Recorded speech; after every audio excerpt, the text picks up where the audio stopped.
This is part 2 for the Warhol thing, a brief follow up on my Warhol explained between the fly and the rabbit, and my pyramid of the cow, fly, and the rabbit. Warhol explained, and I'm going to talk about it in the context of my own work. And what I want to talk about is the object itself, the painting, the sculpture, the constructions, the films, the stills, the photos, the objects that this man Warhol, who is a fabulous artist, because the insight and the brilliance that he had and exposed, as I said in part 1, listen to part 1. Now, the object itself is very interesting to me because as a painter, my tradition, I come out of a very rich tradition of art, European art, even German art. I'm of German background. An artist I like, a contemporary artist, Georg Baselitz, has said that German art, the German art is rooted in ugliness. I suppose there is some truth to that. I can see, I think of Grunewald and many of the sort of Flemish artists, maybe too, the Bruegel, people that were painting the countryside, the peasants, all that kind of thing. There was an ugliness in there. I find the ugliness quite beautiful. Anyway, the object. And my appreciation of Warhol and the object he made, the painting of the soup cans, the camouflage painting, the fright wigs, the portraits. What's very obvious in these paintings is that there is very little there. If you compare this, for example, to Matisse, and I think Warhol and Matisse are very similar. Matisse is a precursor to Warhol from the way I see just the object, the thing. If you stand in front of a Matisse, and I was usually very enthralled by Matisse, but in essence, when you're in front of a Matisse, there's almost nothing there.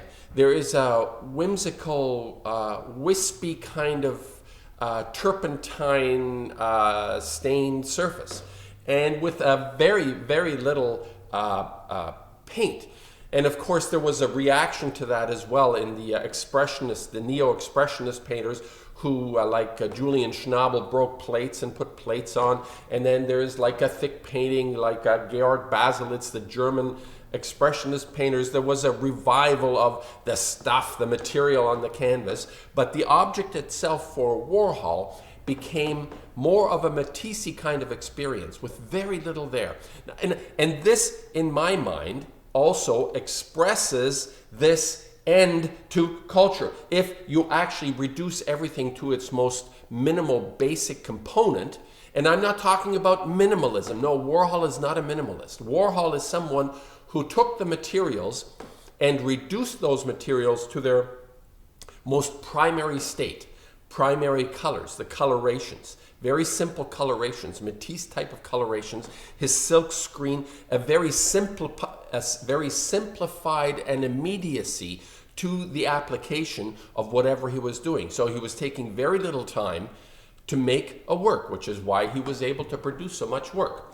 Now, the object itself is what I am really interested and concerned about. And I also believe, I said in the previous video, that the work, the painting itself, is of very little value. And I'm going to adjust that thought just a little bit, because the fact that the painting was so minimally produced is part of the insight that he also had. It was part of his way of working. We all, as artists, painters, have a way of working. We develop our own system. Now here is my 2 bits, and that is, when I establish a way of working, what is it in that creates, in my mind, and in other people's minds as well, the sense that they're perceiving something for the first time, which is originality. Now, originality is not confined to being vulgar and brute and outrageous and compiling bones and sticks and feathers and something that nobody ever thought was really interesting or important to do, but they do it because nobody else has done it. Well, that's not originality. Just because nobody else has done it is not originality. Originality, creativity, and leading towards originality is combining and integrating something that has come before. That's Warhol. Warhol has come out of Matisse. He's come out of Picasso as well. His drawings are very Picasso-esque. Same as Hockney. Hockney's drawing, very Picasso-esque. Hockney became more of a decorator. Warhol can be seen as the ultimate decorator, but he is not, because the subject is so epic that he has attacked the exposing of the fallacy of culture. This is what Warhol did. Now, the object itself then becomes an extraordinarily brilliant thing in itself, because it embodies all that which we shun. And if you sit there like all these windbags saying, oh, I wanted a Marilyn because the colors and the colorations, and he was such a colorist. No, he was not a colorist. His work had nothing to do with the tradition of beauty, what I call the exaltation of the work, that lusciousness, that fabulous, that Caravaggio feeling, that you're being confronted with something that can never be ever done again, not like the banality of art. Warhol was all about the banality, and the colorations were banal colors. Just, yeah, he mixed a little bit, and people can say, oh yes, he had a great deal of background with designing. I can't stand designs. I don't want to look at wallpaper when I look at art. I want to look at something that enriches me.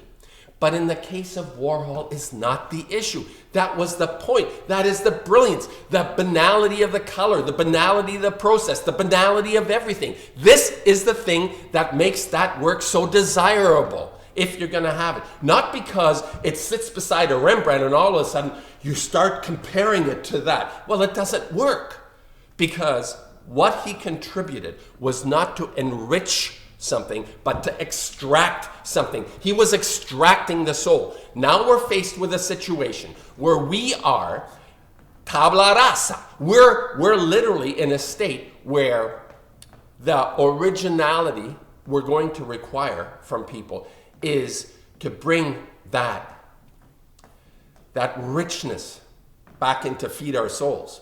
Now that we understand it has been extracted over a longer period of time, this is another discussion for me to try and figure out the chronology of this, the timing of this, but now the originality, which is why I'm so excited about the work that I'm doing, because I have understood, finally, I've understood this important aspect. I probably understood this before in other ways, but it doesn't go through the brain cells that immediately, and I'm talking about it now, and there are other adjustments I'm going to make. But the exciting thing about the object, the painting, the soup can, is that having understood this, I've been able to incorporate that through my extended family, the art history, that I understand what it is that nourishes me in the object. A Warhol object doesn't nourish me in that traditional sense. It nourishes me in my insight and understanding. So my process, the paintings I produce, take all of that art history that's rich, reformulate it in my own way of working to give back something that is so full, We're talking texture, we're talking color, we're talking the physical material itself. If you think about having like this much paint on a surface, and of course when you see that in modern art, especially some of our Canadian artists, Bourdois, French-Canadian automatist, he had like an inch of paint on his canvas, and the bloody things are cracking all over the place. Well, or Franz Klein with those big fat brushstrokes. You look at some of those paintings and they're cracking all over the place, because you can't put the black over top of a white and not expect it to separate and crack up, because black is thin, white is rich, unless you have a medium that makes it work together, which is a whole complicated thing. They didn't think about this. They were out there, they were there. And the Pollock, doing his dripping, my next thing I'm going to do Pollock, Those paints are on the raw canvas like Helen Frankenthaler. The canvas is disappearing. They're going to have to remount these things on top of other canvas to preserve it because the paint eats away at the canvas. So you can't do that. You need to have an infrastructure that supports this richness that you produce. And quite frankly, I say Matisse does not turn me on anymore, really, because I have drifted into the substance of the paint. I can appreciate Matisse is brilliant too in the sense of Warhol. Think about this. Look at Matisse in the context of Warhol, and something will come together there. But I'm saying is it's very important to integrate the knowledge and wisdom that we have come through and build on that and put something on a plate that you can chew on again. You want to chew on this stuff. And I am dedicated. My breakthrough is having understood where I've come from and recreating a universe, or maybe even creating a universe on a level that has never been seen before, within incorporating that richness, and as well as creating the insights. And I'll leave critics to do all that stuff. I mean, you know, you deal with the rabbit and Buddy Stalin in the back and the pyramid or whatever. So it's not something I'm too keen on explaining. But what I am saying is the process of working each artist. The originality is so crucial now because we need to be fed again because we've been starved. Warhol exposed through the object itself how starved we actually are. And no windbag will ever convince me otherwise. Nobody, whether they're called Dave Hickey or Bloom or Geldzahler or Stendhal or whoever these great critics, and glorify the object that is the painting that Warhol created. Apart, you take the idea away and the painting falls flat. It's gone. That's what we need to recreate now. We need to recreate that richness. We got to bring that richness. Get rid of the decorators. We got to get the richness back into the work in order to survive. We're up against it. Fukushima is the archetypal, the beginning possibly of the next stage of our culture. And that is boils all over us dying much earlier than we're supposed to die. And Fukushima is a cultural event. It's a physical event, but it's a cultural event. And in the context of Blanche, post-ignorance, Fukushima is absolutely perfect. Fukushima is a cultural event in the era of post-ignorance. That's what we're fighting. That's what we're fighting against. Or probably better put, Fukushima is not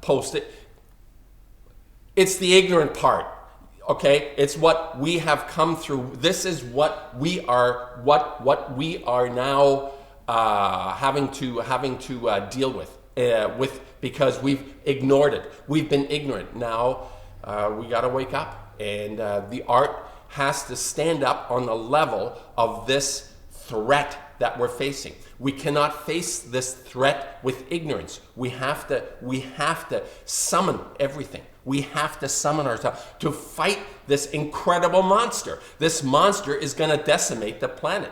Yesterday I was listening to Blanche Update, and he said, what's the option? Yeah, evacuate the planet. Right, let's evacuate the planet. There is no escape route. There is no escape route. So what's the escape route? Is to come up with the originality, to wake people up to once again just feeling the absolute joy and pleasure of when you're standing in front of something or experiencing something like an artwork. It's not like the banality of art. It's the fabulousness of the thing, the object. Warhol's object. Forget about it. Warhol's idea, together with the object, flattens me. Absolutely flattens me. Love it.